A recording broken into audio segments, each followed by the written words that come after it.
আজি মই ফকেৰাগ্ৰাম আমাৰ BPF দলৰ কাৰ্যালয়ত ইমাৰ্জেঞ্চিভাৱে ফকেৰাগ্ৰাম ব্লকৰ অধীনস্থ যিবিলাক আমাৰ প্ৰাইমাৰী কমিটি আছে ইয়াৰ লগে লগে আমাৰ চেণ্ট্ৰেল কমিটি BPFৰ যিসকল নেতা আছে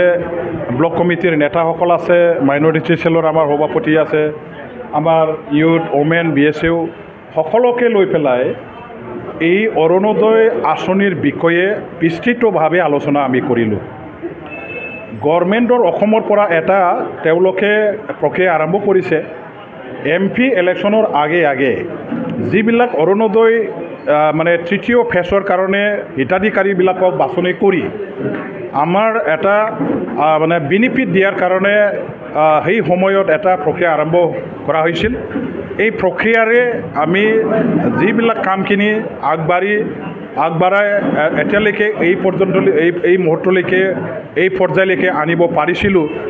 এইখিনি কৰা কামটো অসম চৰকাৰৰ ফালৰ পৰা কিছুমান কাৰণত তেখেতসকলে কমপ্লিটলি কেনচেল কৰি পেলাই নতুনকৈ এটা গ্ৰাম সভা বহাৰ দ্বাৰা দি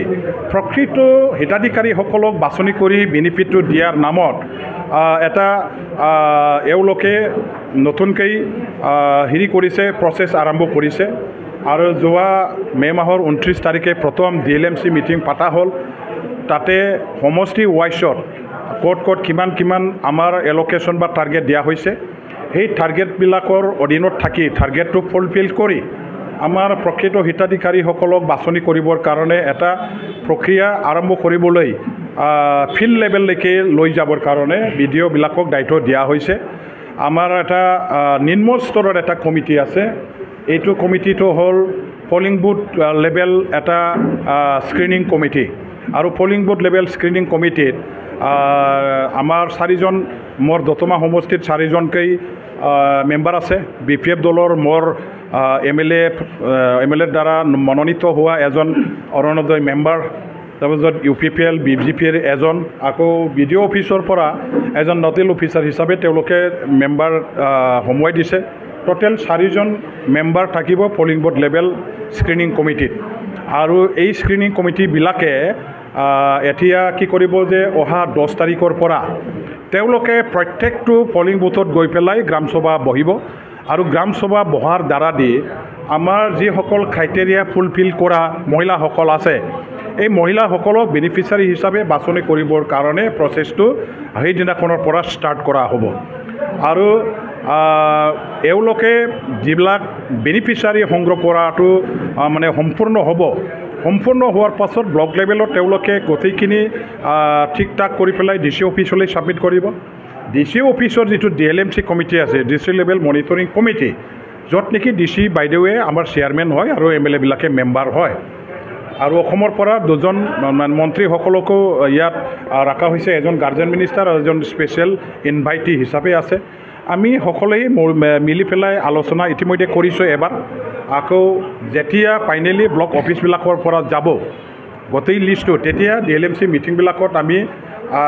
কিমানজন হিতাধিকাৰীবিলাকৰ লিষ্ট আহে এতিয়াতো একজাক্টলি পলিং বুথবিলাকৰ পৰা বেনিফিচিয়াৰী লিষ্ট পঠিয়াই দিয়াটো সম্ভৱ নহ'ব। চবকে লাগে বুলি যিহেতু দাবী দাৱাটো থাকিব ব্লক বুথ লেভেলত, গতিকে টাৰ্গেটত বেছি নিশ্চয় প্ৰত্যেক ব্লকৰ পৰা অহাটো সম্ভাৱনা আছে। আৰু সেইবিলাক within the limit of the target আমি হিতাধিকাৰীবিলাকক বাছনি কৰি ফাইনেলাইজেশ্যনৰ এটা প্ৰক্ৰিয়া DLMC মিটিঙৰ থ্ৰুৱেদি আমি কৰিম। আৰু সেই গোটেইবিলাক এতিয়া আমি 31 জুলাইৰ মাজত কমপ্লিট কৰিব লাগিব। এইটো অসম চৰকাৰৰ গাইডলাইন, অসম চৰকাৰৰ এটা নিৰ্দেশ। আৰু এই নিৰ্দেশটো পালন কৰি কাম কৰিবৰ কাৰণে ইতিমধ্যে মই দতমা সমষ্টিত পৰা মোৰ কৰ্মীবিলাকৰ লগত, এজেণ্টবিলাকৰ লগত, নেতাবিলাকৰ লগত কথা পাতিছোঁ। আৰু সেই মৰ্মে এতিয়া তেওঁলোকে গভৰ্ণমেণ্টৰ গাইডলাইন ফ'ল' কৰি পেলাই কাম কৰিব। আৰু আজি ফকেৰাগ্ৰাম আমাৰ ব্লকৰ যিবিলাক পাৰ্টি ব্লক আছে এই ব্লকৰ লিডাৰবিলাকৰ লগত আলোচনা কৰি পেলাই এই ফকেৰাগ্ৰাম ব্লকটো কিছু অংশ বাউখুংৰি সমষ্টিৰ লগত গ'ল আৰু কিছু এলেকা আমাৰ পৰ্বজৰাৰ লগত গ'ল। গতিকে পৰ্বজৰা আৰু বাউখুংৰি সমষ্টিত পৰা এই যিবিলাক এপ্লিকেণ্ট বা হিতাধিকাৰীসকল আছে এইবিলাকে মোৰ পুৰণা 29 নং কোকৰাঝাৰ সমষ্টিৰ যেহেতু এখেতসকল ভোটাৰ ৰাইজ আৰু তেওঁলোকে ভোট দিয়াৰ কাৰণেহে মই MLA আজিলৈকে হ'ব পাৰিছোঁ। এখেতসকলে এতিয়া আপোনাসকলে জানে যিহেতু আমাৰ বাউখুংগ্ৰীতো এক্সিষ্টিং MLA নাই আৰু পৰ্বতৰাতো এক্সিষ্টিং MLA নাই ক'বলৈ গ'লে এখেতসকলে গাৰ্জেনবিহীন হিচাপে ইয়াত জীয়াই থাকিব লগা হৈছে এইসকলক এতিয়া মই আধা ৰাস্তাত ফেলাই দি আলাই আথানি কৰি পেলাই মই যাব নোৱাৰোঁ ইয়াৰ কাৰণে মই যদিও এতিয়া দতমাটো মোৰ MLA সমষ্টি হিচাপে মই বাছি লৈছোঁ কিন্তু পুৰণা 29 নং কোকৰাঝাৰ পশ্চিম সমষ্টিৰ এইবিলাক এলেকাটো এতিয়া পৰ্বতৰা যদিও গৈছে বা বাউখুংগ্ৰী যদিও গৈছে মোৰ সমষ্টিৰে ৰাইজ মোৰ সমষ্টিৰে ভোটাৰ আৰু মই তেওঁলোকৰে MLA হিচাপে মই নিজকে গণ্য কৰোঁ হিচাপে মই বাউখুংগ্ৰী আৰু পৰ্বতৰা দুটা সমষ্টিত থকা আমাৰ হিতাধিকাৰীসকলে যাতে কি হয় মানে লিষ্টত অন্তৰ্ভুক্ত হয় আৰু তেওঁলোকেও যাতে বেনিফিটটো পায় ইয়াৰ কাৰণে মই যত্ন লৈছোঁ মই চেষ্টা চলাইছোঁ ইতিমধ্যে DLMCৰ আমাৰ নেতাবিলাকৰ লগতো কথা পতা হ'ল তেওঁলোকেও তেওঁলোকৰো একো আপত্তি নাই যে আপোনাৰ পুৰণা সমষ্টিৰ মানুহখিনিক আপুনি জাষ্টিছটো যিহেতু দিবই লাগিব গতিকে আপোনাৰ ফালৰ পৰা আপুনি হেৰি কৰক মানে বেনিফিচিয়াৰীবিলাকক এপ্লাই কৰিবলৈ দিয়ক আমি দিয়াৰ ব্যৱস্থা কৰিম সহায় কৰিম বুলি তেওঁলোকেও যিহেতু কথা কৈছে সন্মতি হৈছে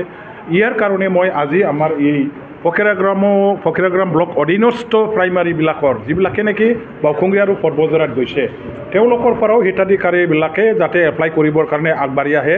সেইবিলাক ৰাইজৰ মাজত আমি মানে কৰিবৰ কাৰণে প্ৰচাৰ কৰিবৰ কাৰণে আৰু এখেতসকলক সহায় কৰাত আগভাগ ল'বৰ কাৰণে মই এওঁলোকৰ দায়িত্ব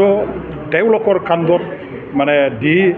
তেখেতসকলৰ সহযোগত সম্পূৰ্ণ সুচাৰুৰূপভাৱে যাতে হৈ যায় এই আশাৰে আলোচনা কৰি প্ৰক্ৰিয়াটো আৰম্ভ কৰিবৰ কাৰণে মই ইয়াত আজি আহিছোঁ